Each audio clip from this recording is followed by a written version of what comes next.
ಹರೇ ಕೃಷ್ಣ. ಎಲ್ಲರಿಗೂ ನರಸಿಂಹ ಜಯಂತಿಯ ಆರ್ಥಿಕ ಶುಭಾಶಯಗಳು.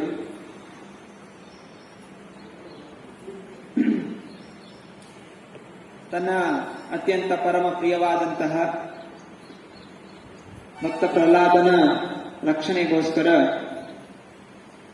ಭಗವಂತ ನರಸಿಂಹ ರೂಪವನ್ನು ತಾಳಿ ಕಂಬದಿಂದ ಹೊರಬಂದು ನರಸಿಂಹ ಹಿರಣ್ಯಕಶಿಪುನ ಸಂಹಾರ ಮಾಡಿ ಪ್ರಹ್ಲಾದ್ ಮಹಾರಾಜನ ಉದ್ಧಾರವನ್ನು ಮಾಡ್ತಾನೆ. ಇಲ್ಲಿ ಶ್ರೀಮದ್ ಭಾಗವತದ 7ನೇ ಸ್ಕಂದ 4ನೇ ಅಧ್ಯಾಯ, ಹಿರಣ್ಯಕಶಿಪು ಎಲ್ಲಾ ಬ್ರಹ್ಮಾಂಡದ ಕಡೆ ಉತ್ಪಾತವನ್ನು ಮಾಡುತ್ತಾನೆ. ಹಿರಣ್ಯಕಶಿಪು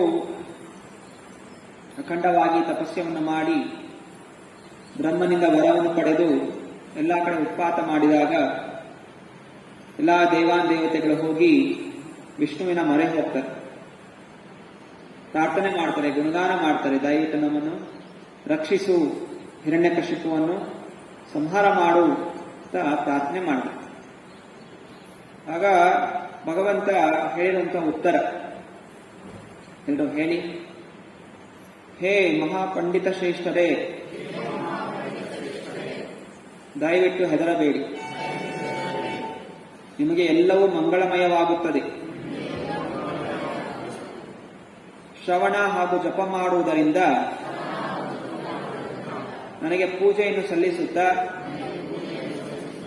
ನನ್ನ ಭಕ್ತರಾಗಿ ಈ ರೀತಿ ಮಾಡುವುದರಿಂದ ಎಲ್ಲ ಜೀವಿಗಳಿಗೂ ಎಲ್ಲ ರೀತಿಯ ವರಗಳು ಸಿಗುತ್ತದೆ.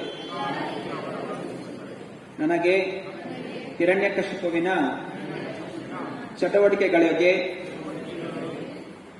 ಚಟುವಟಿಕೆಗಳ ಜ್ಞಾನ ಇದೆ ಹಾಗೂ ಅತ್ಯಂತ ಶೀಘ್ರವಾಗಿ ಅದನ್ನು ನಿಲ್ಲಿಸುತ್ತೇನೆ. ಅಲ್ಲಿಯ ತನಕ ದಯವಿಟ್ಟು ನಿರೀಕ್ಷೆಯನ್ನು ಮಾಡಿ.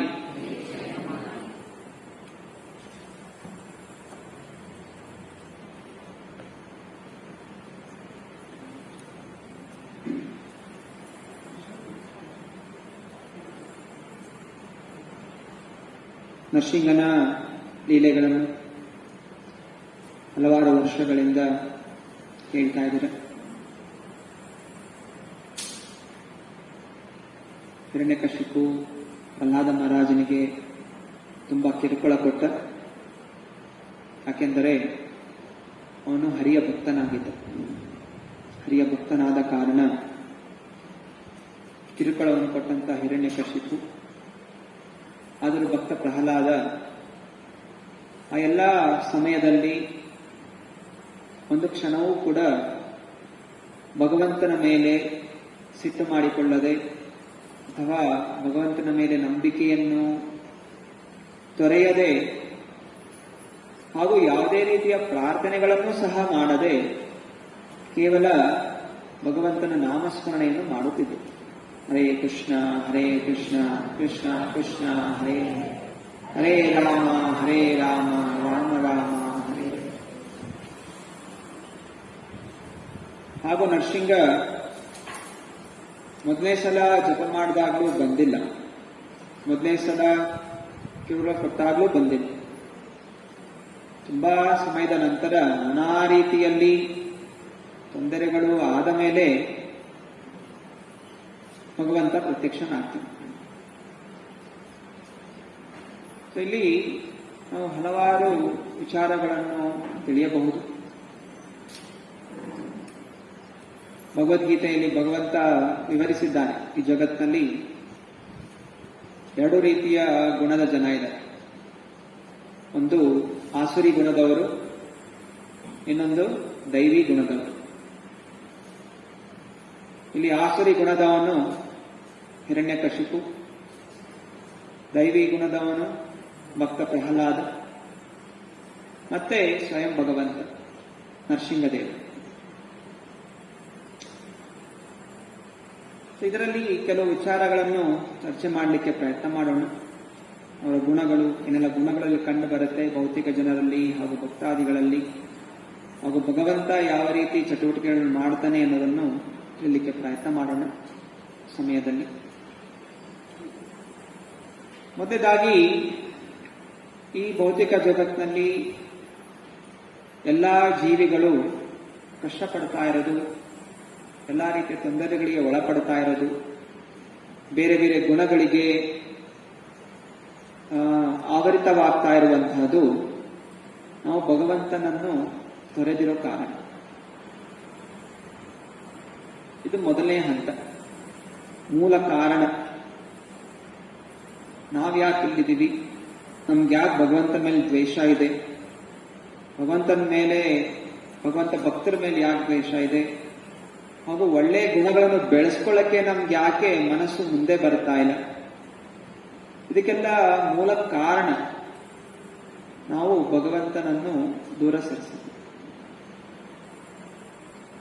ಜೀವಾತ್ಮ ನಾನೇ ಭಗವಂತನಾಗಬೇಕು ಅನ್ನುವಂತಹ ಇಚ್ಛೆ ಪಟ್ಟಾಗ ಭಗವಂತ ನಮಗೆ ಈ ಭೌತಿಕ ಜಗತ್ತನ್ನು ಕೊಡ್ತಾನೆ. ಈ ಭೌತಿಕ ಜಗತ್ತಿನಲ್ಲಿ ಎಲ್ಲಾ ಜೀವಿಗಳು ನಾನು ಭಗವಂತ ಆಗಬೇಕು ಅಂತ ಪ್ರಯತ್ನ ಮಾಡ್ತಾರೆ.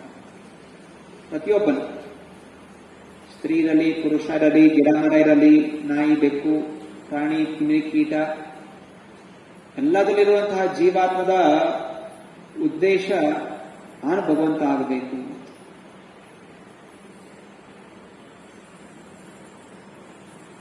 ಮನೆಯಲ್ಲಿ ಒಂದು ಮಗು ಇದ್ದಾಗ ಎಲ್ಲ ಆಟ ಸಾಮಾನು ಆ ಮಗುಗೆ ಇರುತ್ತೆ, ಮಗು ಸಂತೋಷವಾಗಿರುತ್ತೆ. ಇನ್ನೊಂದು ಮಗು ಬಂದಾಗ ಏನಾಗುತ್ತೆ, ಆ ಆಟದ ಸಾಮಾನು ವಿಭಾಗ ಆಗುತ್ತೆ. ಆ ಎರಡೂ ಮಕ್ಕಳಿಗೂ ಬೇರೆ ಬೇರೆ ಆಟ ಸಾಮಾನು ಕೊಟ್ಟರೂ ಕೂಡ ಒಂದು ಮಗು ಇನ್ನೊಂದು ಮಗುವಿನ ಆಟ ಸಾಮಾನು ಹೋಗಿ ಕಿತ್ಕೊಳ್ಳೋಕೆ ಪ್ರಯತ್ನ ಮಾಡುತ್ತೆ. ನಾವು ನೋಡಿದ್ದೀವಿ. ಇದು ಆ ಒಳಗಿನ ಜೀವಾತ್ಮದ ಗುಣ ಏನಾಗಿದೆ, ಭಗವಂತನ ಬಿಟ್ಟು ನಾನೇ ಎಲ್ಲದೂ ಒಡೆಯನಾಗಬೇಕು ಅನ್ನೋದು ಇಚ್ಛೆ. ಭಗವಂತ ಸಕಲ ಜಗತ್ತ ಒಡೆಯ, ಎಲ್ಲವೂ ಅವನು. ನಾನು ಒಡೆಯನಾಗಬೇಕು ಅಂತ ಹೇಳಿದ್ರೆ ಎಲ್ಲವೂ ನಂದಾಗಿರ್ಬೋದು. ಆಗ ಏನಾಗುತ್ತೆ, ಒಂದು ಮಗು ಹೋಗಿ ನನ್ನ ಮಗು ಹೊಡೆಯುತ್ತೆ, ಅದ್ರ ಸಾಮಾನು ಕಿತ್ಕೊಳ್ಳುತ್ತೆ, ಆಟದ ಸಾಮಾನು ಕಿತ್ಕೊಳ್ಳುತ್ತೆ, ಆ ಮಗು ಬರುತ್ತೆ.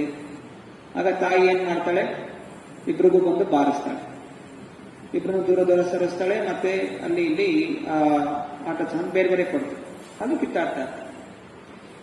ಹಾಗೆ ಭಗವಂತ ನಮ್ಗೆಲ್ರಿಗೂ ನಮಗೆ ಬೇಕಾಗಿರುವಂತಹ ಎಲ್ಲ ವಸ್ತುಗಳು ಕೊಟ್ಟಿದ್ದಾನೆ.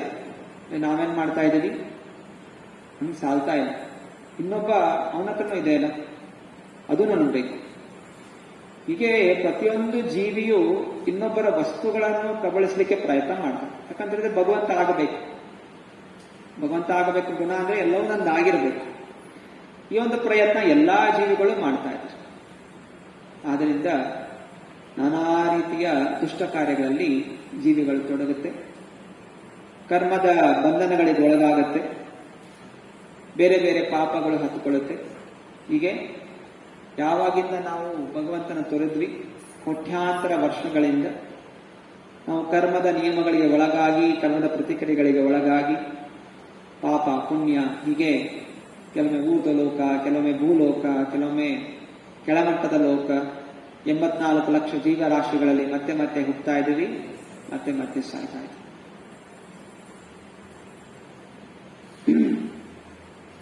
ಇಲ್ಲಿ ಮೂಲ ಕಾರಣ ಒಂದು ಜೀವಿಯಲ್ಲಿ ಕಾಣುವಂಥದ್ದು ಭಗವಂತನ ಬಿಟ್ಟು ನಾನು ಭೋಗಿಸ್ಬೇಕು ಅನ್ನುವಂತಹ ಪ್ರಯತ್ನ. ಇದು ಮೊದಲೇ ಗುಣ, ಆಸುರಿ ಗುಣ. ಹಿರಣ್ಯಕಶಿಪು ಆಗಲಿ ನಮ್ಮಲ್ಲಾಗಲಿರುವಂತಹ ಗುಣ. ನಮಗೆ ಯಾವುದು ನಿಯಮಗಳು ಬೇಕಾಗಿಲ್ಲ, ನಾನು ಸಾಯಬಾರ್ದು, ಇದು ಪ್ರಕೃತಿಯ ನಿಯಮಕ್ಕೆ ವಿರುದ್ಧವಾದಂಥದ್ದು. ನಾನು ಆರಾಮಾಗಿರ್ಬೇಕು, ಕಷ್ಟಪಡಬಾರ್ದು, ಇದು ಪ್ರಕೃತಿಗೆ ವಿರುದ್ಧವಾದಂತಹ ಗುಣ. ಎಲ್ಲವೂ ನಂದಾಗಿರಬೇಕು, ಇದು ಪ್ರಕೃತಿಗೆ ವಿರುದ್ಧ. ಭಗವಂತನನ್ನು ಬಿಟ್ಟು ನಾನು ಸಂತೋಷ ಪಡಿಬೇಕು ಅನ್ನುವಂತಹ ಈ ಗುಣ ನಮ್ಮನ್ನೇನ್ ಮಾಡುತ್ತೆ, ನಾನಾ ರೀತಿಯ ಕಾಮ, ಕ್ರೋಧ, ಮದ, ಮಾತ್ಸರ್ಯ, ಮೋಹ, ಲೋಭಗಳಿಗೆ ಒದಗಿಸುತ್ತೆ. ಇದಕ್ಕೆಲ್ಲ ಕಾರಣ ಏನು? ಕಾಮ ಕ್ರೋಧ ಇಲ್ಲ ಯಾಕಿದೆ? ಯಾಕೆಂದ್ರೆ ನಮಗೆ ಭಗವಂತ ಬೇಕಾಗಿಲ್ಲ. ಆ ಭಗವಂತನ ಪೂಜೆ ಮಾಡೋದು ಯಾಕೋಸ್ಕರ? ನನ್ನ ಇಚ್ಛೆ ಪೂರೈಕೆ ಆಗ್ಲಿ. ಭಗವಂತನ ಪೂಜೆ ಮಾಡ್ತಾ ಇರೋದು ಭಗವಂತ ನನ್ನ ಸೇವೆ ಇಂದ ನೀನು ತೃಪ್ತನಾಗು ಅಂತಲ್ಲ. ನಾನು ಬಂದು ಪೂಜೆ ಮಾಡ್ಲಿಕ್ಕೆ ಯಾಕೋಸ್ಕರ? ನನ್ನ ಕಷ್ಟಗಳು ಹೋಗ್ಲಿ, ನನಗೆ ಇನ್ನೂ ಐಶ್ವರ್ಯ ಬೇಕು, ನನಗೆ ಇನ್ನೂ ಶ್ರೀಮಂತಿಕೆ ಬೇಕು, ಆರೋಗ್ಯ ಬೇಕು, ಐಶ್ವರ್ಯ ಬೇಕು, ಗೌರವ ಬೇಕು, ಸ್ಥಾನ ಮಾನ ಎಲ್ಲ ಬೇಕು. ಆದ್ರಿಂದ ನಾನು ಪೂಜೆ ಸಲ್ಲಿಸ್ತಾ ಇರೋದು. ಈ ಭಗವಂತನನ್ನು ತ್ಯಾಗ ಮಾಡಿ ಜೀವನ ಮಾಡುವಂತಹ ಈ ಗುಣ ನಮ್ಮನ್ನು ನಾನಾ ರೀತಿಯ ದುಷ್ಟ ಕಾರ್ಯಗಳಲ್ಲಿ ತೊಡಗಿಸುತ್ತೆ. ಶ್ರೀಮದ್ ಭಾಗವತ 1ನೇ ಸ್ಕಂದದ 2ನೇ ಅಧ್ಯಾಯದ 10ನೇ ಶ್ಲೋಕದಲ್ಲಿ ಹೇಳಲಾಗಿದೆ, ಕಾಮಸ್ಯ ನೇಂದ್ರಿಯ ಪ್ರೀತೇಃ ಲಾಭೋ ಜೀವೇತ ಯಾವತ ಜೀವನ್ನ ತತ್ವ ಜಿಜ್ಞಾಸ ನಾರ್ಥೋ ಯಃ ಚೇಹ ಕರ್ಮಭಿಃ. ಜೀವನದ ಉದ್ದೇಶ ಇರಬೇಕು, ನಾನು ಇಂದ್ರಿಯ ಭೋಗವನ್ನು ಮಾಡಬಾರದು. ಹಾಗೂ ಇಚ್ಛೆ ಏಕೈಕ ಇರಬೇಕು, ನನ್ನ ಜೀವನ ಕೇವಲ ನನ್ನ ದೇಹವನ್ನು ನೋಡ್ಕೊಳ್ಳಿಕ್ಕೆ ಎಷ್ಟು ಬೇಕು ಅಷ್ಟು ಮಾತ್ರ ಕೆಲಸವನ್ನು ಮಾಡಬೇಕು.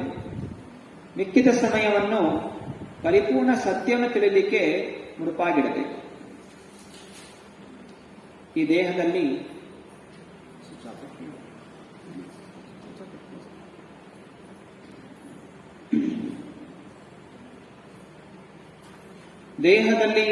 ದೇಹದಲ್ಲಿ ನಮಗೆ ಬುದ್ಧಿವಂತಿಕೆ, ಮನುಷ್ಯ ಜೀವನದಲ್ಲಿ ನಮಗೆ ಬುದ್ಧಿವಂತಿಕೆ, ನಮಗೆಲ್ಲ ರೀತಿಯ ಶಕ್ತಿ ಇರುವಂತಹದ್ದು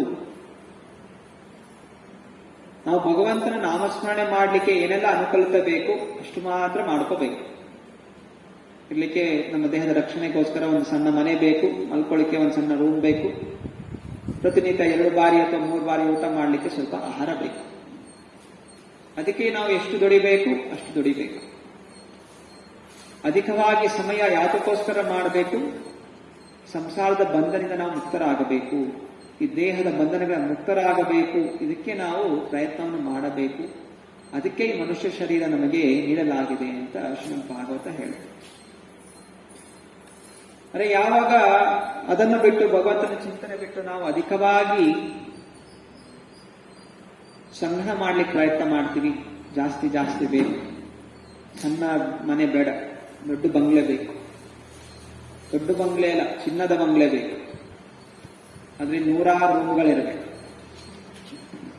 ಒಂದು ರೂಮಿಂದ ಇನ್ನೊಂದು ರೂಮ್ಗೆ ಹೋಗ್ಲಿಕ್ಕೆ ಬೈಕಲ್ಲಿ ಹೋಗ್ಬೇಕು, ದೊಡ್ಡ ಎಕರೆಗಳಲ್ಲಿ ದೊಡ್ಡ ಅರಮನೆಗಳು ನಿರ್ಮಾಣ ಮಾಡ್ತಾರೆ, ಸಮುದ್ರದ ತೀರದಲ್ಲಿ ಮನೆಗಳು ನಿರ್ಮಾಣ ಮಾಡ್ತಾರೆ, ಸೀ ಸೈಡ್ ಬಂಗ್ಲೋಸ್, ಕೋಟ್ಯಾಂತರ ರೂಪಾಯಿ ಹಣ. ಸೊ ಹೀಗೆ ಜನ ಅವಶ್ಯಕತೆಗಿಂತ ಜಾಸ್ತಿ ಸಂಗ್ರಹ ಮಾಡ್ಲಿಕ್ಕೆ ಪ್ರಯತ್ನ ಮಾಡಿದಾಗ ಅವರ ವಿನಾಶ ಅನ್ನೋದು ನಿಶ್ಚಿತ. ಕೆಲವು ದಿವಸ ಎಲ್ಲ ಮಾಸ್ಕ್ ಹಾಕೊಂಡು ಕೂತಿದ್ದೀರ, ಯಾಕೋಸ್ಕರ? ಅನಾವಶ್ಯಕವಾಗಿ ಸಂಗ್ರಹ ಮಾಡಲಿಕ್ಕೆ ಪ್ರಯತ್ನ ಮಾಡಿರೋ ಕಾರಣ. ಸಂಗ್ರಹ ಮಾಡಿದವ್ರ ಜೊತೆಲಿರೋರು, ಅದನ್ನು ನೋಡ್ಕೊಂಡು ಸುಮ್ಮನೆ ಇರೋರು, ಎಲ್ರಿಗೂ ಅದರ ಪ್ರಭಾವ ಸಿಗುತ್ತೆ. ನೀವನ್ಬೋದು ನಾನೇನು ಮಾಡಿಲ್ಲ, ಯಾರು ಮಾಡ್ತಾ ಇದ್ದಾರೆ ಸಂಘದಲ್ಲಿದ್ದೀರ, ಅವ್ರ ಜೊತೆ ಕೈ ಜೋಡಿಸ್ಕೊಂಡು ಓಡಾಡ್ತಾ ಇದ್ದೀರ, ನಮ್ಮ ಮಿತ್ರರು, ನನ್ನ ಬಂಧು ಬಾಂಧವರು, ನನ್ನ ಸ್ನೇಹಿತರು ಅನ್ಕೊಂಡು ಅಂಥವ್ರ ಜೊತೆ ಓಡಾಡೋದ್ರಿಂದನೂ ಆ ಕರ್ಮದ ಫಲ ಎಲ್ರಿಗೂ ಸಿಗ್ತಾ ಇದೆ. ಯಾರು ವಿರೋಧ ಮಾಡಿರ್ತಾರೆ ಅವ್ರಿಗೆ ಸಿಗೋದಿಲ್ಲ. ಯಾರು ಸುಮ್ಮನೆ ಇರ್ತಾರೆ, ಜೊತೆಗೂಡಿರ್ತಾರೆ, ವಿಶ್ವಾದ್ಯಂತ ಇವತ್ತೆಲ್ಲಾ ಕಡೆ ಹೇಳ್ತಾ ಇದೆ, ಯಾಕಂದ್ರೆ ಎಲ್ಲರೂ ಅದರಲ್ಲಿ ಭಾಗಿಯಾಗಿದ್ದಾರೆ, ವಿರೋಧ ಮಾಡಿಲ್ಲ. ಒಂದು ಸಣ್ಣ ಕತೆ ಹೇಳ್ತಾರೆ. ಒಂದು ಮರದಲ್ಲಿ ಒಂದು ಹಕ್ಕಿ ಇರುತ್ತಂತೆ, ಅದಕ್ಕೆ ಒಂದು ಡಜನ್ ಮರಿಗಳು. ತಾಯಿ ಎಲ್ಲ ಹಕ್ಕಿಗಳಿಗೆ ಹೇರುತ್ತೆ, ಎಲ್ಲ ಹಕ್ಕಿಗಳು ನೀವೆಲ್ಲ ಬೇರೆ ಬೇರೆ ಕಡೆ ಹೋಗಿ ಬೇರೆ ಬೇರೆ ತರದ ಧಾನ್ಯಗಳನ್ನು, ಬೇರೆ ಬೇರೆ ಆಹಾರ ತಗೊಂಬನ್ನಿ, ಎಲ್ಲ ತಗೊಂಬಂದ ಮೇಲೆ ನಾವೆಲ್ಲ ಸೇರ್ಕೊಂಡು ಹಂಚ್ಕೊಂಡು ಬೇರೆ ಬೇರೆ ತರದ ಆಹಾರಗಳನ್ನು ತಿನ್ನೋಣ. ಎಲ್ಲ ಮಕ್ಕಳು ಹಾಗೆ ಎಲ್ಲ ಬೇರೆ ಬೇರೆ ಹಾರ್ಕೊಂಡು ಹೋಗ್ತಾರೆ, ಬೇರೆ ಬೇರೆ ತರದ ಆಹಾರ ತಗೊಂಡ್ಬರ್ತಾರೆ, ಹಂಚ್ಕೊಂಡು ತಿಂತಾರೆ. ಅದರಲ್ಲಿ ಒಂದು ಹಕ್ಕಿ ಒಂದ್ ದಿವಸ ಹೋಗ್ತಾ ಇರ್ಬೇಕಾದ್ರೆ ದಾರಿಯಲ್ಲಿ ಅದಕ್ಕೆ ತುಂಬಾ ಧಾನ್ಯಗಳು ಸಿಗುತ್ತೆ. ಆ ರಸ್ತೆಯಲ್ಲಿ ಎತ್ತಿನ ಬಂಡಿ ಹೋಗ್ತಾ ಇರುತ್ತೆ. ಎತ್ತಿನ ಬಂಡಿಯಲ್ಲಿ ಆ ರಸ್ತೆಯಲ್ಲಿ ಸ್ವಲ್ಪ ಒಂದು ಹಂಪ್ ತರ ಇರುತ್ತೆ. ಆ ಚಕ್ರ ಹೋಗಿ ಹೀಗೆ ಬೀಳ್ಬೇಕಾದ್ರೆ ಎತ್ತಿನ ಬಂಡಿದಂತ ಅಕ್ಕಿನ ಚೀಲದಿಂದ ತುಂಬಾ ಧಾನ್ಯಗಳು ಬಿದ್ದು ಬಿಡುತ್ತೆ. ಅದನ್ನ ಪಕ್ಷಿ ನೋಡುತ್ತೆ. ಮತ್ತೆ ಅದ್ರ ಮನಸ್ಸಲ್ಲಿ ಸ್ವಲ್ಪ ಲೋಭ ಬರುತ್ತೆ. ಎಷ್ಟೊಂದು ಧಾನ್ಯಗಳು ಬಿದ್ದಿದೆ, ಇದು ನನಗೆ ವರ್ಷ ಪರ್ಯಂತ ನನಗೆ ಸಾಕಾಗತ್ತೆ.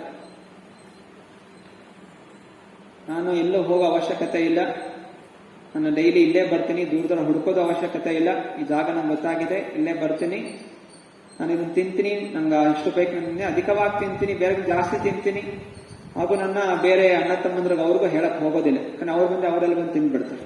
ಅದರಿಂದ ನಾನು ಸುಮ್ಮನೆ ಇಲ್ಲಿ ಬರ್ತೀನಿ, ಕಷ್ಟಪಡೋ ತರ ಬರ್ತೀನಿ, ಸ್ವಲ್ಪ ನಾನು ತಗೊಂಡು ಹೋಗ್ತೀನಿ, ಮಿಕ್ಕಿದೆಲ್ಲ ನಾನೇ ತಿನ್ಕೊಂಡು ಆರಾಮಾಗಿ ಜೀವನ ಪರ್ಯಂತ ಇರ್ತೀನಿ ಅಂತ ಯೋಚನೆ ಮಾಡುತ್ತೆ. ಮತ್ತೆ ಅದು ಮನೆಗೆ ಹೋಗಿ ಹೇಳುತ್ತೆ, ನೋಡು, ಎಲ್ರಿಗೂ ಹೇಳುತ್ತೆ, ತಾಯಿಗೆ, ಬೇರೆ ಪಕ್ಷಿಗಳಿಗಿಲ್ಲ, ನೋಡಿ ಈ ದಾರಿಯಲ್ಲಿ ಯಾರು ಹೋಗ್ಬೇಡಿ, ಯಾಕಂತ ಹೇಳಿದ್ರೆ ಅಲ್ಲಿ ಎತ್ತಿನ ಬಂಡಿಗಳು ತುಂಬಾ ಓಡಾಡ್ತಾ ಇರುತ್ತೆ. ಇಲ್ಲಾದ್ರೂ ನೀವು ಅಲ್ಲಿ ಆಹಾರ ತಿನ್ಕೊಂಡು ಹೋದ್ರೆ ಎತ್ತಿನ ಬಂಡಿ ಬಂದು ಮತ್ತೆ ಸತ್ತೋಗ್ಬಿಡ್ತಾರೆ, ಅಂದ್ರೆ ಯಾರೋ ಹೋಗ್ಬೇಡಿ, ಎಚ್ಚರಿಕೆಯಿಂದ ಇರಿ, ನಿಮ್ ಒಳ್ಳೇದಕ್ಕೋಸ್ಕರ ಹೇಳ್ತಾ ಇದ್ದೀನಿ ಅಂತ ಹೇಳ್ತಾರೆ.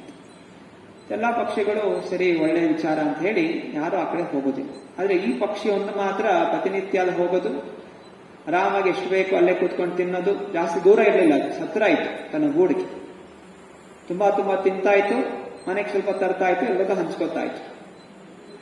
ಹೀಗೆ ಅದರ ಚಿಂತನೆ ಇತ್ತು, ನಾನು ಹಂತವಾಗಿ ಹೀಗೆ ಆರಾಮಾಗಿ ತಿನ್ಕೊಂಡು ಗುಂಡಕ್ಕಿರ್ತೀನಿ ಅಂತ ಯೋಚನೆ ಮಾಡ್ತು. ಆದ್ರೆ ಏನಾಯ್ತು, ಒಂದ್ ದಿವಸ ಹೀಗೆ ಅಧಿಕವಾಗಿ ತಿಂತಾ ದಪ್ಪ ಆಗ್ತಾ ಹೋಗ್ತು. ಅದು ಗೊತ್ತಾಗ್ಲಿಲ್ಲ, ಬೇರೆ ಗಿಳಿಗಳಿಂದ ಪಕ್ಷಿಗಳಿಂದ ದಪ್ಪ ಆಯ್ತು. ಅದರ ಜೊತೆಗೆ ಏನಾಗ್ತು, ಅದರ ದೇಹ ಸೋಂಬೇರಿ ಆಗ್ತಾ ಹೋಯ್ತು. ಜಾಸ್ತಿ ವೇಗವಾಗಿ ಪಕ್ಷಿ ಚೆನ್ನಾಗಿ ಬಂದ್ರೆ ಅದು ಇಮ್ಮಿಡಿಯೇಟ್ ಹಾರ್ಬಳುತ್ತೆ. ಇದು ಅಲ್ಲೇ ಸಮೀಪದಲ್ಲಿ ತಿಂದು ದಪ್ಪ ಆಗಿ ಇದು ಸೋಂಬೇರಿ ಆಯ್ತು. ಆಲಸ್ಯದಿಂದ ಸೋಂಬೇರಿತನ ಬಂದು ಒಂದ್ ದಿವಸ ಹೀಗೆ ಒಂದ್ ದಿವಸ ಇನ್ನೂ ಅಧಿಕವಾಗಿ ತಿಂದು ಗಂಟ್ಲು ಪೂರ್ತಿ ತಿಂದ್ಬಿಡ್ತು.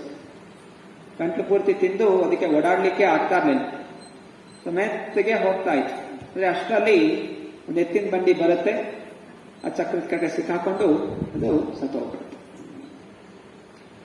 ಹೀಗೆ ಪಕ್ಷಿಯ ಕತೆ ಇಲ್ಲಿ ತಿಳಿತಾ ಇರೋದು ಏನಂತೂ, ಶುರುವಾಗಿದೆ ಎಲ್ಲಿಂದ, ಈ ನಾನೇ ಸ್ವತಂತ್ರವಾಗಿ ಆನಂದಿಸ್ಬೇಕು ಅಂತ. ತಾಯಿಗೆ ಹೇಳಿಲ್ಲ, ನನ್ನ ಬೇರೆಯವ್ರಿಗೆ ಹೇಳಿಲ್ಲ, ನಾನೇ ಸ್ವತಂತ್ರವಾಗಿ ನಾನು ಆನಂದಿಸ್ಬೇಕು. ಹಾಗೆಯೇ ಭಗವಂತನ ಬಿಟ್ಟು ನಾನು ಆನಂದಿಸ್ಬೇಕು ಅಂತ ಯಾವಾಗ ನಾವು ಶುರು ಮಾಡ್ತೀವಿ, ಹಿರಣ್ಯಕಶಿಪು ಹೀಗೆ ಮಾಡಿದ್ರು. ತಪಸ್ಯ ಮಾಡ್ದ, ಆದ್ರೆ ನಾನೇ ಎಲ್ಲ ಭೋಗಿಸ್ಬೇಕು. ಸ್ವರ್ಗಲೋಕ ಕಿತ್ಕೊಂಡ ದೇವತೆಗಳಿಂದ. ಏನ್ ಮಾಡ್ತಾ ಇದ್ದ, ಸ್ವರ್ಗಲೋಕದಲ್ಲಿ ಕೂತ್ಕೊಂಡು ಆರಾಮಾಗಿ ಕುಡಿತಾ ಇದ್ದ, ತಿಂತಾ ಇದ್ದ, ಅಲ್ಲಿರೋ ಅಪ್ಸರೆಯ ಸಂಘವನ್ನು ಮಾಡ್ತಾ ಇದ್ದ, ಅಲ್ಲಿ ಹತ್ರ ದೇವತೆಗಳನ್ನು ಓಡಿಸ್ಬಿಟ್ಟ. ಹೀಗೆ ಕಾಲಕ್ರಮೇಣ ಏನಾಯ್ತು, ಆಲಸ್ಯ ಬಂತು, ಅನಂತರ ಒಂದು ವಿನಾಶ ಅನ್ನೋದು ಆಯಿತು. ಹೀಗೆ ನಾವು ಯಾವತ್ತೂ ಇಂದ್ರಿಯಗಳ ವಶಕ್ಕೆ ಆಗಬಾರದು. ಶಾಸ್ತ್ರಗಳು ಹೇಳುತ್ತೆ, ನಾವು ಗೋಸ್ವಾಮಿ ಆಗಬೇಕು, ಗೋದಾಸನಾಗಬಾರದು. ಜಿತೇಂದ್ರಿಯನಾಗಬೇಕು, ಅಜಿತೇಂದ್ರಿಯನಾಗಬಾರದು. ಎರಡಿದೆ, ಗೋದಾಸ, ಇನ್ನೊಬ್ಬ ಗೋಸ್ವಾಮಿ. ಇಂದ್ರಿಯಗಳ ವಶಕ್ಕೆ ಒಳಗಾಗಿ ಕೇವಲ ದೇಹದ ಬಯಕೆಗಳನ್ನು ತೃಪ್ತಿಪಡಿಸುವಂತಹವನು ಗೋದಾಸ. ಗೋಸ್ವಾಮಿ ಅಂತಹವನು ಅಥವಾ ಜಿತೇಂದ್ರಿಯ, ಇಂದ್ರಿಯಗಳನ್ನು ಜಯಿಸಿದಂತಹವನು ತನ್ನ ಜೀವನವನ್ನು, ತನ್ನ ಎಲ್ಲಾ ಇಂದ್ರಿಯಗಳನ್ನು ತನ್ನ ವಶಪಡಿಸಿಕೊಳ್ಳುತ್ತಾ ಪ್ರತಿ ಕ್ಷಣ ಕಾಯ ವಾಚ ಮನ ಹರೇ ಕೃಷ್ಣ ಕೃಷ್ಣ ಕೃಷ್ಣ ಹರೇ ಹರೇ, ಹರೇ ರಾಮ ರಾಮ ರಾಮ ಹರೇ ಹರೇ ಎಂದು ಜಪಿಸ್ತಾನೆ.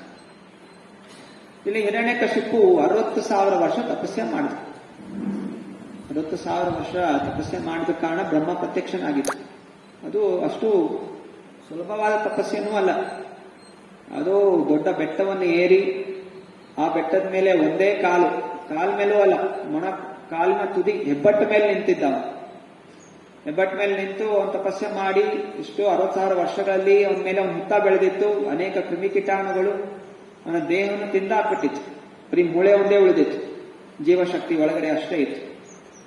ಅಷ್ಟು ಕಠಿಣವಾಗಿ ತಪಸ್ಸೆ ಮಾಡಿನೂ ನನಗೆ ಸಿಕ್ಕಿದ್ದೇನೆ ವಿನಾಶ. ಯಾಕೋಸ್ಕರ ಭಗವಂತನನ್ನು ವಿರೋಧಿಸಿ ನಾನು ಜೀವನ ನಡೆಸಬೇಕು ಅಂತ ಆಸೆ ಪಟ್ಟವ. ಮೋಸ ಮಾಡುವಂತಹ ಚಿಂತನೆ ಬ್ರಹ್ಮ ಹೇಳ್ದ, ಅಷ್ಟು ಕೇಳ್ದ ಅವನು. ಅಮರನಾಗಬೇಕು ಅಂತ, ಅಮರ ಆಗ್ಲಿಕ್ಕೆ ಸಾಧ್ಯ ಇಲ್ಲ ಅಂತ. ಮತ್ತೆ ಅವನು ಯೋಚನೆ ಮಾಡ್ದ, ಹೇಗಾರು ಮಾಡಿ ಅಮರನಾಗಬೇಕು, ಆದ್ರಿಂದ ಬ್ರಹ್ಮನ್ನ ಏಮಾರಿಸ್ಬೇಕು. ಬ್ರಹ್ಮ ಹಿಂಗ್ ಕೊಡ್ಲಿಲ್ಲ ಅಂತ ಹೇಳಿದ್ರೆ ಬೇರೆ ಕಡೆಯಿಂದ ಬೇರೆ ರೀತಿಯಲ್ಲಿ ತಗೋಬೇಕು.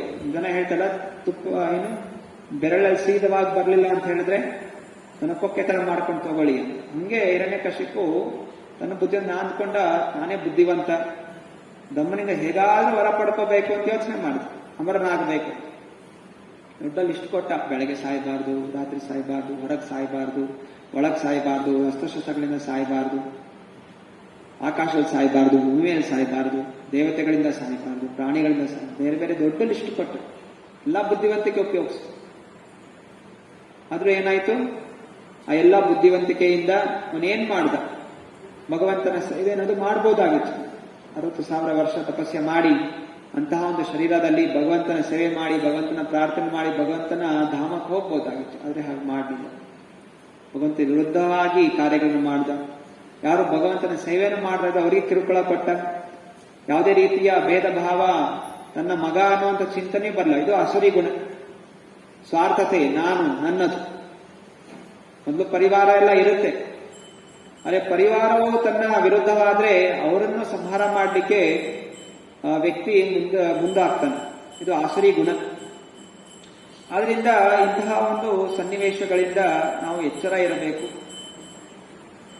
ಆಹಾರ, ನಿದ್ರಾ, ಭಯ, ಮೈಥುನ, ಇದರಿಂದ ನಾವು ದೂರ ಇರಬೇಕು. ಎಷ್ಟು ಬೇಕು ಅಷ್ಟರಲ್ಲಿ ನಾವು ಉಪಯೋಗ ಮಾಡಬೇಕು. ನಾವು ಭಗವಂತನ ಸೇವೆಯಲ್ಲಿ ಸದಾ ಇರಬೇಕು. ಇಲ್ಲಿ ಅನೇಕ ಜನ ಭೌತಿಕ ಜಗತ್ತಿನಲ್ಲಿ ಇಷ್ಟೊಂದು ಕಷ್ಟಗಳು ಪಡ್ತಾ ಇದ್ರು ಕೂಡ ಅದರ ಅರಿವಿಕೆ ಅನ್ನೋದು ಆಗೋದಿಲ್ಲ. ಒಂದು ಭಗವಂತನ ನಿಯಮಗಳನ್ನು ವಿರೋಧಿಸ್ತಾರೆ, ಹಾಗೂ ಮಾಯೆಯ ಪ್ರಭಾವಕ್ಕೆ ಒಳಗಾಗಬಾರ್ದು ಅಂತನೂ ಆಸೆ ಪಡ್ತಾರೆ. ತಪ್ಪು ಮಾಡ್ತೀವಿ ಆದರೆ ಶಿಕ್ಷೆ ಆಗಬಾರ್ದು, ಅದು ಹೇಗೆ ಸಾಧ್ಯ ಆಗುತ್ತೆ? ಜನರು ಇದನ್ನೇ ಪ್ರಯತ್ನ ಮಾಡ್ತಾರೆ. ಹೇಗೋ ಮಾಡಿ ಈಗ ಹಿರಣ್ಯಕಶಿಪು ಮೋಸದಿಂದ ಅಮರನಾಗಬೇಕು ಅಂತ ಪ್ರಯತ್ನ ಮಾಡ್ತಾ ಇದ್ನೋ, ಹಾಗೆ ಜನ ಹೇಗೆಲ್ಲ ಮೋಸ ಮಾಡಿ ಹಣ ಸಂಪಾದನೆ ಮಾಡಬೇಕು, ಅದು ಸಿಕ್ಕಾಕೋಬಾರ್ದು. ನಾನಾ ರೀತಿಯಲ್ಲಿ ಪ್ರಯತ್ನ ಮಾಡ್ತಾರೆ. ಭೌತಿಕ ಜಗತ್ತಿನಲ್ಲಿ ಪೊಲೀಸರಿಂದ ತಪ್ಪಿಸ್ಕೋಬಹುದು, ಸರ್ಕಾರದ ನಿಯಮಗಳಿಂದ ತಪ್ಪಿಸ್ಕೋಬಹುದು, ಆದರೆ ನಮ್ಮ ಒಳಗೆ ಹೃದಯದಲ್ಲಿರುವಂತಹ ಪರಮಾತ್ಮನ ತಪ್ಪಿಸ್ಕೊಳ್ಳೋಕೆ ಸಾಧ್ಯನೇ ಇಲ್ಲ. ನಮ್ಮ ಪ್ರತಿಯೊಂದು ಕ್ಷಣದ ಕಾರ್ಯಗಳು, ಚಿಂತನೆಗಳು ಎಲ್ಲವನ್ನೂ ಪರಮಾತ್ಮ ಗಮನಿಸ್ತಾ ಇದ್ದಾನೆ. ಅದಕ್ಕೆ ಸರಿಯಾಗಿ ಅವನು ಶಿಕ್ಷೆಯನ್ನು ಸಹ ಕೊಡ್ತಾನೆ. ಇದರಿಂದ ತಪ್ಪಿಸ್ಕೊಳ್ಳೋಕೆ ಸಾಧ್ಯನೇ ಇಲ್ಲ. ಒಂದೇ ರೀತಿ ತಪ್ಪಿಸ್ಕೋಬಹುದು, ಯಾವ ರೀತಿ? ತಪ್ಪುಗಳನ್ನು ಮಾಡಬಾರ್ದು. ತಪ್ಪುಗಳನ್ನು ಮಾಡದೇ ಇರಬೇಕೇ ಹೊರತು ತಪ್ಪುಗಳನ್ನು ಮಾಡಿ ನನಗೆ ಶಿಕ್ಷೆ ಆಗಬಾರ್ದು ಅಂತ ನಾವು ಪ್ರಯತ್ನ ಮಾಡಿದ್ರೆ ಆಗೋದು. ಜನ ಅದನ್ನೇ ಮಾಡ್ತಾರೆ. ಎಲ್ಲ ಮೋಸ, ವಂಚನೆ ಎಲ್ಲ ಮಾಡ್ತಾರೆ. ಆಮೇಲೆ ಇಲ್ಲಿ ತಿರುಪತಿಗೆ ಹೋಗ್ತಾರೆ, ಹುಂಡಿಯಲ್ಲಿ ಹಣ ಸುರಿತಾರೆ, ಅಥವಾ ಇನ್ನೇನು ವ್ರತಗಳನ್ನು ಮಾಡ್ತಾರೆ. ನಂದು ಏನೋ ಕಷ್ಟಗಳನ್ನು ದೂರ ಮಾಡು, ಮತ್ತೆ ತಿರ್ಗಾ ಅದೇ ರೀತಿ ತಪ್ಪುಗಳನ್ನು ಮಾಡಲಿಕ್ಕೆ ಮುಂದಾಗ್ತದೆ. ಈ ರೀತಿ ನಾವು ಮಾಡ್ತಾ ಇದ್ರೆ ನಮಗೆ ಯಾವುದೇ ರೀತಿಯ ಫಲ ಅನ್ನೋದು ಸಿಗೋದಿಲ್ಲ.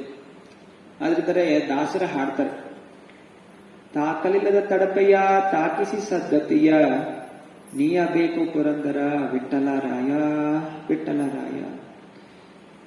ತಾಕದ ತಡಪಯ್ಯ ಅಂತ ಹೇಳಿದ್ರೆ ನಮ್ಗೆ ಹೊಡೆತ ಬೀಳ್ತಾ ಇದೆ. ಬಾರಿ ಮಾಯಾದೇವಿ ಹೊಡಿತಾ ಇದ್ರು ನಾನು ಹೊಡೆಸ್ಕೊತಾ ಇದ್ದೀನಿ ಅಂತ ನಮ್ಗೆ ಅರಿವಿಕೆ ಆಗ್ತಾ ಇದೆ. ಅದು ನೋವು, ಅದು ಬಡಿತ ಅನ್ನೋದು ನನಗೆ ಅರಿವಿಕೆ ಆಗ್ತಾ ಇಲ್ಲ. ಹೊರ ಬರಬೇಕು ಅಂತ ಚಿಂತನೆ ಬರ್ತಾ ಇಲ್ಲ. ಅದರಲ್ಲೇ ಕೆಸರಿಗೆ ಬಿದ್ದು ಕೆಸರಲ್ಲೇ ಒದ್ದಾಟಕ್ಕೆ ಹೋಗ್ತೀವಿ ಹೊರತು ಕೆಸರ ಹೊರ ಬರಬೇಕು ಅಂತ ಪ್ರಯತ್ನ ಮಾಡ್ತಾ ಇದ್ದೀವಿ. ಸುತ್ತಮುತ್ತ ಎಷ್ಟೊಂದು ಜನ ನೋಡ್ತಾ ಇದ್ದೀವಿ. ಎಲ್ಲ ವಯಸ್ಸಾಗ್ತಾ ಇದ್ದಾರೆ, ಕಾಯಿಲೆಗಳು ಬರ್ತಾ ಇದೆ, ಸಾಯ್ತಾ ಇದ್ದಾರೆ, ನಾನಾ ರೀತಿಯ ಕಷ್ಟಗಳಿಗೆ ಹೋಗ್ತಾ ಇದೆ. ಆದ್ರೂ ಕೂಡ ನನ್ನ ಮನಸ್ಸಿಗೆ ಬರ್ತಾ ಇಲ್ಲ, ನಾನು ಹಿಂಗ ಆಗ್ತೀನಿ, ನಾನು ತಪ್ಪಿಸ್ಕೋಬೇಕು ಅಂತ ಚಿಂತನೆನೇ ಬರ್ತಾ ಇಲ್ಲ. ನಾನು ಅದೇ ರೀತಿ ಕಾರ್ಯಗಳನ್ನು ಮಾಡ್ತಾ ಇದ್ದೆ. ನ್ಯೂಸಲ್ಲಿ ಎಷ್ಟೊಂದು ರೀತಿ ತೋರಿಸ್ತಾರೆ, ಮೋಸ ಮಾಡ್ತಾ ಇದಾರೆ, ವಂಚನೆ ಮಾಡ್ತಾರೆ, ಹಂಗಾಯ್ತು ಹೀಗಾಯ್ತು ಎಲ್ಲ ತೋರಿಸ್ತಾ ಇದ್ದಾನೆ. ವ್ಯಕ್ತಿ ತಾನು ಸರಿಯಾಗಬೇಕು ಅಂತ ಚಿಂತನೆ ಮಾಡ್ತಾರೆ. ಅವನೇ ಚಿಂತನೆ ಮಾಡ್ತಾನೆ, ಜಗತ್ತೆಲ್ಲ ಹೀಗೆ ಮಾಡ್ತಾನೆ, ನಾನು ಹೀಗೆ ಮಾಡಬೇಕು ಅಂತ ನೋಡ್ತಾನೆ. ಈ ಅಂಧಕಾರ ಭ್ರಮೆ, ಇದಕ್ಕೆ ದಾಸರ ಹಾಡ್ತಾ ಇದ್ದಾರೆ, ನನ್ಗೆ ಹೊಡೆತ ಬಿದ್ರೆ ನನಗೆ ಅರಿವಿಕೆ ಆಗ್ಬೇಕು. ಅದು ತಾಗ್ತಾ ಇಲ್ಲ ನನಗೆ. ದಯವಿಟ್ಟು ನನಗೆ ಹೆಂಗ್ ಹೊಡಿಬೇಕು ಅಂತ ಹೇಳಿದ್ರೆ ನನ್ನ ಎಲ್ಲ ಈ ಭ್ರಮೆ ಅನ್ನೋದು ದೂರ ಆಗಬೇಕು. ದಯವಿಟ್ಟು ಕಣ್ಣೆ ತೋರಿಸಿ ಭಗವಂತ, ಹೇ ವಿಠಲ, ಹೇ ಕೃಷ್ಣ ಅಂತ ದಾಸರು ಹಾಡ್ತಾ ಇದ್ದಾರೆ.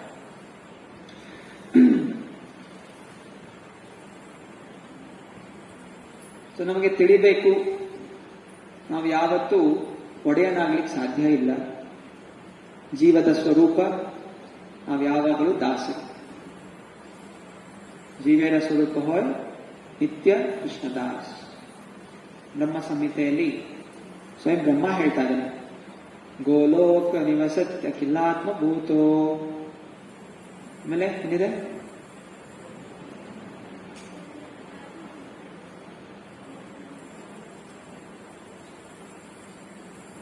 ಗೋಲೋಕನಾಮಿ ಜಧಾಮಿ ತಲೇ ಚ ತಸ್ಯ ದೇವಿ ಹರಿಧಾಮ ಶುತೇಷು ತೇಷು ತೇ ತೇ ಪ್ರಭಾವ ನಿಚಯಸ್ತದೇವ ಗೋವಿಂದಮಾದಿ ಪುರುಷಂ ತಮಹಂ ಭಜಾಮಿ.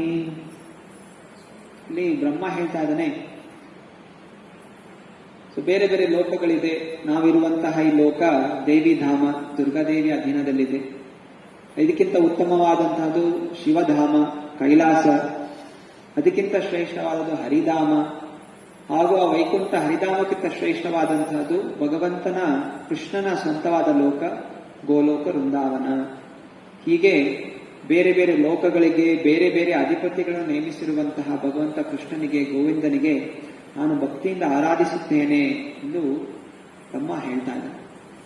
ಆದ್ರಿಂದ ನಾವು ಈ ರೀತಿ ಆಚಾರ್ಯರುಗಳ, ಶ್ರೇಷ್ಠವಾದಂತಹ ಭಕ್ತರ, ಶಾಸ್ತ್ರಗಳ ವಿಧಿಗಳಿಂದ ನಾವು ತಿಳಿಬೇಕಾಗಿದೆ ಕೃಷ್ಣನೇ ಒಡೆಯ. ಹಾಗೂ ನಾವು ಆ ಕೃಷ್ಣನಿಗೆ ಶರಣಾಗುವುದರಿಂದ ನಮ್ಮ ಎಲ್ಲಾ ಭ್ರಮೆಗಳು ಹೋಗುತ್ತೆ, ಹಾಗೂ ನಾವು ಈ ಸಂಸಾರದ ಬಂಧನಗಳಿಂದ ಮುಕ್ತರಾಗ್ತೀವಿ, ಹಾಗೂ ಸಂತೋಷಮಯವಾದಂತಹ ಶಾಂತಿದ ಜೀವನ ನಡೆಸಬಹುದು ಅನ್ನೋದು ನಾವು ತಿಳಿಯಬೇಕು. ಹಾಗೂ ಸಾಮಾನ್ಯವಾಗಿ ಭೌತಿಕ ಜಗತ್ತಿನಲ್ಲಿ ನಾವು ಅಂದ್ಕೊಂಡಿರ್ತೀವಿ, ಶಕ್ತಿಶಾಲಿಯಾದ ವ್ಯಕ್ತಿ ಅವನು ಕೆಳಮಟ್ಟ ವ್ಯಕ್ತಿಯನ್ನು ತೊಂದರೆಗೊಳಗಾಗಿಸ್ತಾನೆ. ಶಾಲೆಗಳಲ್ಲಿ ಯಾರು ತುಂಬಾ ದಪ್ಪ ಇರ್ತಾನೆ, ಸಣ್ಣ ಹುಡುಗರಿಗೆ ಹೋಗಿ ತಪಸ್ಸೆ ಮಾಡಿದ್ರೆ 60,000 ವರ್ಷ, ಹಾಗಿದ್ರೆ ಅವನ ಆಯುಷ್ಯ ಎಷ್ಟು ವರ್ಷಗಳಾಗಿತ್ತು. ಅಷ್ಟು ಶಕ್ತಿವಂತ, ಐಶ್ವರ್ಯವಂತ ಎಲ್ಲ ಇರುವಂತಹ ವ್ಯಕ್ತಿನೂ 5 ವರ್ಷ ಅವನ ಬಾಲಕನಿಂದ ತೊಂದರೆಗೊಳಗಾದ.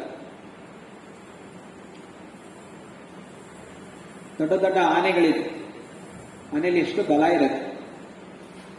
ಆದ್ರೂ ಆನೆಯ ಕಿವಿ ಒಳಗಡೆ ಒಂದು ಸಣ್ಣ ಹುಳ ದುಂಬಿ ಹೋದ್ರೆ ಅದು ಜೀವನೇ ಹೋಗ್ಬಿಡುತ್ತೆ.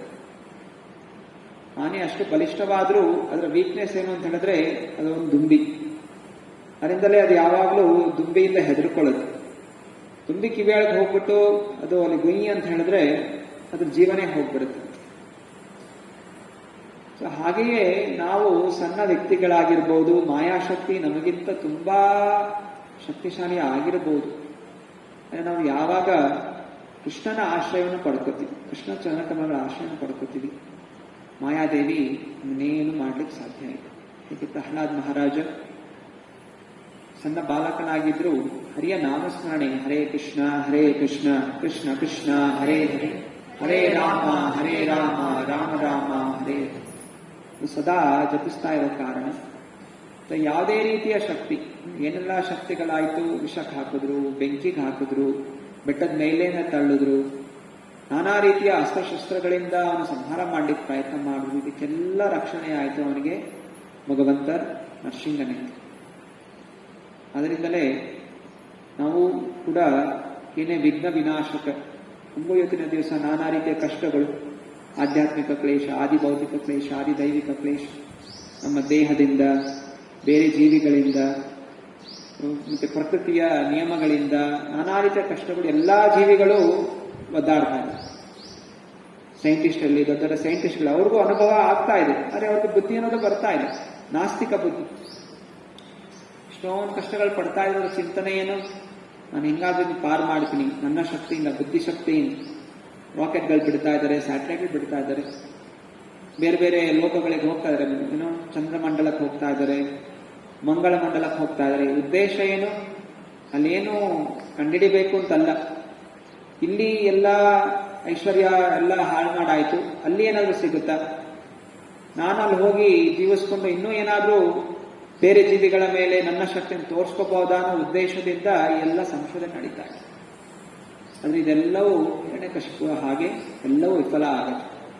ಆದ್ರಿಂದ ನಾವು ಯಾವಾಗಲೂ ಭಗವಂತನ ಚಿಂತನೆಯನ್ನು ಮಾಡಬೇಕು. ಇದು ನಮ್ಮ ಮಾನವ ಜನ್ಮಕ್ಕೆ ಕೊಟ್ಟಿರುವಂತಹ ಒಂದು ಅವಕಾಶ.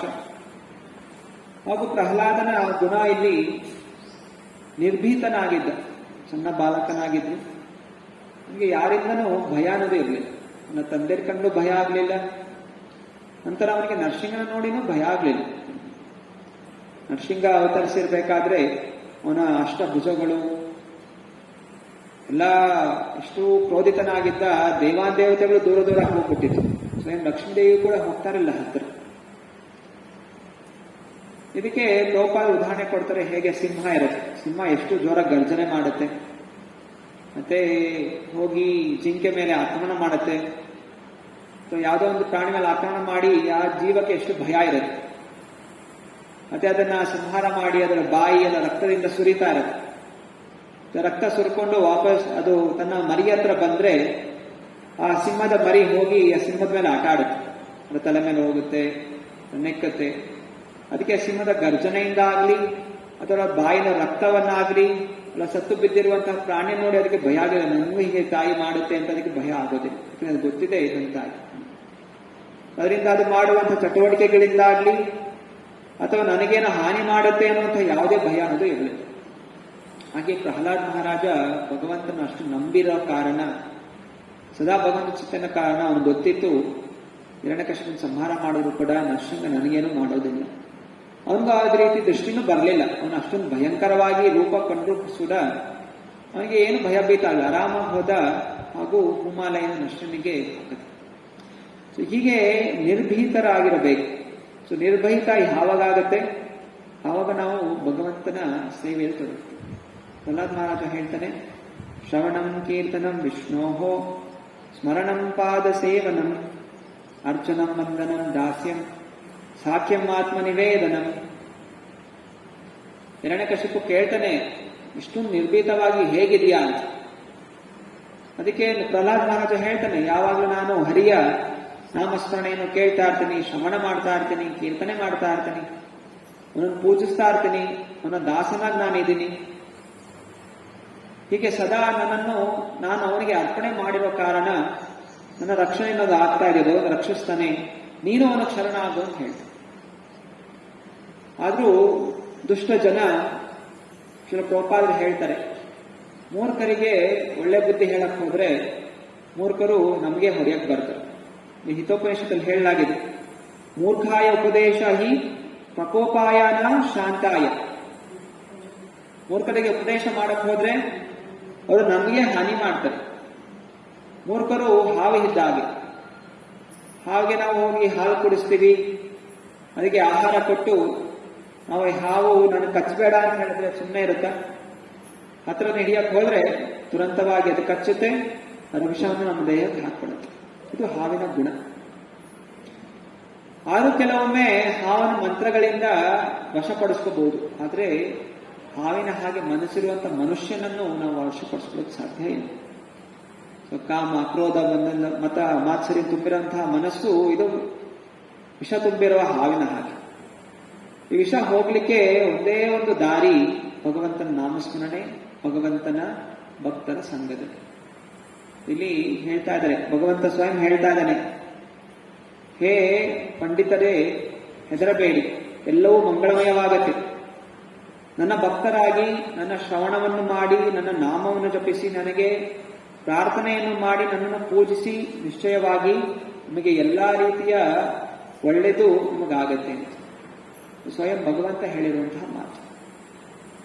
ಹಾಗೂ ಹೇಳ್ದ ನಿಶ್ಚಯವಾಗಿ ಆಗತ್ತೆ, ಆದರೆ ಅಲ್ಲಿ ತನಕ ನಿರೀಕ್ಷಿಸಿ. ನಾವು ಭಗವಂತನ ಭಕ್ತಿ ಮಾಡ್ತಾ ಇದ್ದೀವಿ, ಇಲ್ಲಿ ತನಕ ಎಷ್ಟೋ ಜನ್ಮ ಜನ್ಮಾಂತರಗಳಲ್ಲಿ ನಾವು ಹಾವಿನ ಹಾಗೆ ವಿಷ ತುಂಬಿಕೊಂಡು ಏನೇನು ಪಾಪಗಳು ಮಾಡಿದ್ವೋ ನಮ್ಗೆ ಗೊತ್ತಿದೆ. ಆದರೆ ಈ ಜನ್ಮದಲ್ಲಿ ಭಕ್ತರ ಸಂಘದಿಂದ, ಗುರುಗಳ ಕೃಪೆಯಿಂದ ಮುಕ್ತಿ ಮಾಡಲಿಕ್ಕೆ ಶುರು ಮಾಡಿದ್ದೀವಿ. ತುರಂತವಾಗಿ ಎಲ್ಲ ಪರಿಹಾರ ಆಗಬೇಕು ಅಂದ್ರೆ ಆಗೋದಿಲ್ಲ. ನಾವು ತಾಳ್ಮೆಯಿಂದ ಭಗವಂತ ನಾಮಸ್ಮರಣೆ ಮಾಡಬೇಕು, ಹಾಗೂ ಸತತವಾಗಿ ಮಾಡಬೇಕು. ಒಂದ್ ದಿವಸ ಮಾಡೋದು, ಇನ್ನೊಂದು ದಿವಸ ಮಾಡದೇ ಇರೋದು, ಸಮಯ ಇದ್ದಾಗ ಮಾಡೋದು, ಸಮಯ ಇಲ್ದಿರಾಗ ಮಾಡೋದು, ಹೀಗೆಲ್ಲ ಇಲ್ಲ. ಸಮಯ ಕೊಡಲೇಬೇಕು. ಅವಾಗಲೇ ಹೇಳಿರುವ ಹಾಗೆ ನಮ್ಮ ದೇಹಕ್ಕೆ ಸ್ವಲ್ಪ ಸಮಯ, ಕಾಲ್ಭಾಗ ಸಮಯ. ನಮ್ಮ 24 ಸಮಯದಲ್ಲಿ ಕಾಲ್ ಭಾಗ ದೇಹಕ್ಕೋಸ್ಕರ, ದೇಹದ ಅವಲಂಬಿತವಾಗಿರುವ ಜನರಿಗೋಸ್ಕರ. ಇನ್ನು ಮುಕ್ಕಾಲ್ ಭಾಗ ಭಗವಂತನ ಕೀರ್ತನೆ ಹಾಗೂ ಭಗವಂತನ ಶ್ರವಣ ಸ್ಮರಣೆ, ಎಲ್ಲರೂ ನವವಿಧ ಭಕ್ತಿಯನ್ನು ಆಚರಣೆ ಮಾಡಲಿಕ್ಕೋಸ್ಕರ. ಹೀಗೆ ಭಗವಂತನನ್ನು ಆರಾಧನೆ ಮಾಡುವಂಥವರು ಭಗವಂತನ ರಕ್ಷಣೆಗೆ ಪಾತ್ರರಾಗ್ತಾರೆ. ನಾವು ಹಾಡ್ತೀವಿ, ತವ ಕರ ಕಮಲವರೇನಕ. ತವಕರ ಕಮಲ, ಭಗವಂತನ ಹಸ್ತಗಳು ಕಮಲದ ಹಾಗೆ. ಅಂದರೆ ಹಿರಣ್ಯಕಶಿಪುಗೆ ಅದೇ ಹಸ್ತಗಳು ಮೃತ್ಯು ಆಯಿತು. ಇದು ಭಗವಂತನ ಗುಣ. ಭಗವಂತ ಒಬ್ಬನೇ, ಆದರೆ ಯಾರು ಭಕ್ತರಿರ್ತಾರೆ ಅವರಿಗೆ ಅವನು ಕೋಮಲವಾದಂಥ, ಆದರೆ ಯಾರು ದುಷ್ಟರಿರ್ತಾರೆ ಅವರಿಗೆ ಅವನು ಮೃತ್ಯು. ಸಿಂಹ ಕೂಡ ತನ್ನ ಮರಿಯನ್ನು ಹಲ್ಲಲ್ಲಿ ಕಚ್ಕೊಂಡು ಎತ್ಕೊಂಡು ಹೋಗುತ್ತೆ. ಒಂದು ಕಡೆಗೆ ನಾನು ಹೋಗಬೇಕು, ನೀನು ಬೆಕ್ಕು ಮರಿಗಳು ನೋಡಿದ್ದೆ. ಸೊ ಬೆಕ್ಕು ತನ್ನ ಮರಿಯನ್ನು ಒಂದ್ ಕಡೆ ಇಂದ್ ಕಡೆ ತಗೊಂಡು ಹೋಗ್ಬೇಕು ಅಂದ್ರೆ ಹಲ್ಲಲ್ಲಿ ಕಚ್ಕೊಂಡು ಎತ್ಕೊಂಡು ಹೋಗುತ್ತೆ. ಆ ಮರಿ ಆಟ ಆಡ್ತಾ ಇರುತ್ತೆ.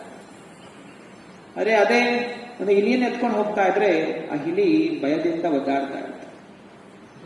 ಹಿರಣ್ಯಕಶಿಪು ಅಷ್ಟಭುಜಗಳಿಂದ ಅವನು ಪ್ರತ್ಯಕ್ಷನಾದಾಗ ಅವನ ಕೈ, ಅವನ ಕಣ್ಣುಗಳು ಕೆಂಡದ ಹಾಗೆ ಕೆಂಪಾಗಿತ್ತು. ಜೋರ ಗರ್ಜನೆ ಮಾಡ್ತಾ ಇದೆ. 14 ಲೋಕಗಳು ನಡುತ್ತಾ ಇತ್ತು ಆ ಗರ್ಜನೆಯಿಂದ, ಎಲ್ಲ ನಡುತ್ತಾ ಇತ್ತು. ಆದ್ರೆ ಪ್ರಹ್ಲಾದ್ ಮಹಾರಾಜ ಆರಾಮಾಗಿ ನಿಂತಿತ್ತು. ನಿಮ್ಗೆ ಯಾವುದೇ ರೀತಿ ಹೆದರಿಕೆ ಇರಲಿಲ್ಲ. ಯಾರು ಭಗವಂತನ ಭಕ್ತರಾಗ್ತಾರೆ ಅವರಿಗೆ ಮಾಯಾ ಪ್ರಭಾವ, ಮಾಯಾಶಕ್ತಿಯ ಪ್ರಭಾವ, ಆಧ್ಯಾತ್ಮಿಕ, ಆದಿಭೌತಿಕ, ಆದಿದೈವಿಕ ಕ್ಲೇಶಗಳು ಅವನನ್ನು ತಾಕೋದಿಲ್ಲ. ತಾಕಿದ್ರೂ ಕೂಡ ಅವನದಿಂದ ವಿಚಲಿತ ಆಗೋದಿಲ್ಲ. ಇದು ಮುಖ್ಯವಾದ. ಚೈತನ್ಯ ಮಹಾಪ್ರಭುಗಳು ಹೇಳಿರುವ ಹಾಗೆ, ತಥಾ ತಥಾ ವಿಧಾತು ಲಂಪಟೋ ಮತ್ಪ್ರಾಣನಾಥಸ್ತು ಸ ಏವ ನಾಪರಃ. ಶುದ್ಧ ಭಕ್ತರ ಲಕ್ಷಣ, ನನಗೆ ರಕ್ಷಣೆ ಮಾಡು, ನನಗೆ ಅದು ಬೇಕು ಇದು ಬೇಕು ಅನ್ನೋದು ಇನ್ನನ್ನು ಕೇಳೋದಿಲ್ಲ. ಭಗವಂತನ ಕೇಳ್ತಾ ಇರೋದು ಒಂದೇ ಒಂದು, ಭಗವಂತ ನನ್ನ ಸದಾ ನಿನ್ನ ಚಿಂತನೆಯಲ್ಲಿ ಇರಬೇಕು, ಯಾವತ್ತೂ ನಿನ್ನ ಅವಿಸ್ಮರಣೆ ಆಗಬಾರ್ದು, ನಿನ್ನನ್ನು ಮರಿಬಾರ್ದು, ಇದೊಂದೇ ನಾನು ಪ್ರಾರ್ಥನೆ ಮಾಡ್ಕೊಳ್ಳುವಂಥದ್ದು. ಪ್ರಹ್ಲಾದ್ ಮಹಾರಾಜನು ಇದೇ ಕೇಳೋದು. ನರಸಿಂಹದೇವ ಪ್ರಹ್ಲಾದನ ಕೇಳಿದಾಗ ನನ್ನ ವರ ಕೇಳು, ಇಷ್ಟೊಂದು ಕಷ್ಟಪಟ್ಟೆ ನನಗೋಸ್ಕರ, ಆದರೂ ನಾನೇ ಇಷ್ಟು ವಿಳಂಬ ಮಾಡ್ಕೊಂಡು ಬಂದೆ ನಿನಗೆ ದರ್ಶನ ಕೊಡ್ಲಿಕ್ಕೆ, ರಕ್ಷಣೆ ಮಾಡಲಿಕ್ಕೆ, ಏನಾದರೂ ವರ ಕೇಳು ಅಂತ ಹೇಳಿದಾಗ ನಮ್ಗೇನು ವರ ಬೇಕಾಗಿಲ್ಲ, ಆರು ಏನೋ ಒಂದು ಕೇಳು ಅಂತ ಹೇಳಿದಾಗ ಹೇಳ್ತಾನೆ, ನನ್ನ ತಂದೆ ಇಷ್ಟೊಂದು ದುಷ್ಟನಾಗಿದ್ದ, ಏನೆಲ್ಲ ಕಿರುಕುಳ ಕೊಟ್ಟ, ದಯವಿಟ್ಟು ಅವನ ಪಾಪಗಳನ್ನು ನಾಶ ಮಾಡಿ ಅವನು ಉದ್ಧಾರ ಮಾಡು ಅಂತ ಕೇಳ್ಕೊತ. ಇದು ಭಕ್ತರ ಲಕ್ಷಣ. ಹಾಗೆಯೇ ಶ್ರೀಲ ಪ್ರಭುಪಾದರು ಈ ಇಸ್ಕಾನ್ ಸಂಸ್ಥೆಯನ್ನು ಸ್ಥಾಪನೆ ಮಾಡಿದರು. ಹಾಗೂ ಈ ಸಂಸ್ಥೆಯ ಉದ್ದೇಶ ಏನು? ಎಲ್ಲಾ ಜೀವಿಗಳು ಉದ್ಧಾರ ಆಗಬೇಕು. ಯಾರೆಲ್ಲ ಸಂಸ್ಥೆಗೆ ಜೋಡಣೆ ಆಗ್ತಾರೆ ಅವರು ಒಳ್ಳೆ ಭಕ್ತರ ಆಗಬೇಕು, ಒಳ್ಳೆ ಸಾಧನೆ ಮಾಡಬೇಕು, ಹಾಗೂ ಎಲ್ಲಾ ಜೀವಿಗಳ ಮೇಲೆ ಅವರು ಕೃಪೆಯನ್ನು ತೋಡಬೇಕು. ನಮಗೂ ಜೀವನದಲ್ಲಿ ನಾನಾ ರೀತಿಯ ಕಷ್ಟಗಳು ಒದಗಿರುತ್ತೆ. ನಮ್ಮ ತಂದೆ ತಾಯಿಯಿಂದ ಇರಬಹುದು, ಮಕ್ಕಳಿಂದ ಇರಬಹುದು, ಗಂಡನಿಂದ ಇರಬಹುದು, ಹೆಂಡತಿಯಿಂದ ಇರಬಹುದು, ಅತ್ತೆ ಮಾವಂದಿಂದ ಇರಬಹುದು, ಬೇರೆ ಬೇರೆ ಜನರಿಂದ ಇರಬಹುದು. ಅದು ನಮ್ಮ ಪ್ರಾರ್ಥನೆ ಏನಿರಬೇಕು, ಇವರೆಲ್ಲರನ್ನು ಕ್ಷಮೆಗೊಳಿಸಿ ಹೇ ಭಗವಂತ. ಎಲ್ಲಾ ಜೀವಿಗಳು ಯಾಕೆ ಈ ರೀತಿ ಮಾಡ್ತಾ ಇದ್ದಾರೆ? ಕರ್ಮದ ಪ್ರತಿಕ್ರಿಯೆಗಳಿಂದ. ಅದನ್ನು ದಯವಿಟ್ಟು ನನ್ನನ್ನು, ಎಲ್ಲಾ ಜನರನ್ನು ಈ ಕರ್ಮದ ಪ್ರತಿಕ್ರಿಯೆಗಳಿಂದ ಮುಕ್ತಿಗೊಳಿಸಿ ನಿಮ್ಮ ಚರಣಗಳ ಆಶ್ರಯಲ್ಲಿ ಇಟ್ಟುಕೊಳ್ಳಿ ಅಂತ ಪ್ರಾರ್ಥನೆ ಮಾಡ್ಕೊಳ್ತೀವಿ. ಪ್ರಹ್ಲಾದ ಕೊನೆಯದಾಗಿ ಈ ಶ್ಲೋಕವನ್ನು ಹೇಳ್ತಾನೆ. ಎಲ್ಲರೂ ಹೇಳಿ, ಓಂ ನಮೋ ಭಗವತೆ ತುಭ್ಯಂ. ಓಂ ನಮೋ ಭಗವತೆ ತುಭ್ಯಂ. ಪುರುಷಾಯ ಮಹಾತ್ಮನೆ. ಪುರುಷಾಯ ಮಹಾತ್ಮನೆ. ಹರಯೇ ಅದ್ಭುತ ಸಿಂಹಾಯ. ಹರಯೇ ಅದ್ಭುತ ಸಿಂಹಾಯ. ಬ್ರಹ್ಮಣೇ ಪರಮಾತ್ಮನೆ. ಬ್ರಹ್ಮಣೇ ಪರಮಾತ್ಮನೆ. हरे कृष्ण। श्रीमद् भागवतम की, श्रीमदेव भगवान की, भक्त शिरोमणि प्रहलाद महाराज की।